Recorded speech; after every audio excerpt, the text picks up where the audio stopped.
Σου έχει τύχει να έχεις ξυπνήσει το πρωί μια χαρά μετά από ένα 8ωρο ύπνο, να έχεις φάει κανονικά και όσο περνάει η μέρα να αρχίζει να αδειάζει η ενέργειά σου και να σε ρουφάει κάτι σαν ηλεκτρική σκούπα. Δεν μπορείς να εντοπίσεις το λόγο και είμαι εδώ σήμερα γι' αυτό που θα σου κάνω αυτό το βίντεο παρόλο που μπορεί να μην σου αρέσει και πάρα πολύ. Πρώτος λόγος, η γκρίνια. Σταμάτα να γκρινιάζεις.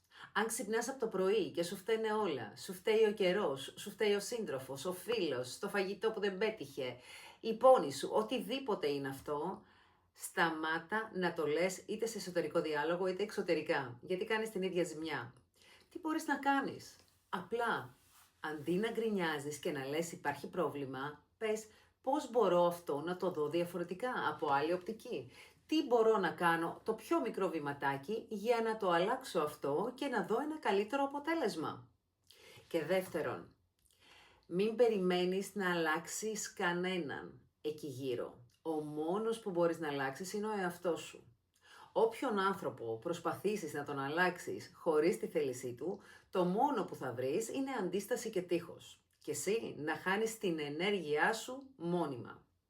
Οπότε, αυτό όλο που σου λέω σήμερα είναι δες το με διαφορετική οπτική ό,τι αυτή τη στιγμή σε ενοχλεί και δες ακόμη μήπως όλα αυτά τα γεγονότα είναι οι δάσκαλοι σου για να σου μάθουν ένα ακόμη μάθημα προς την εξέλιξή σου.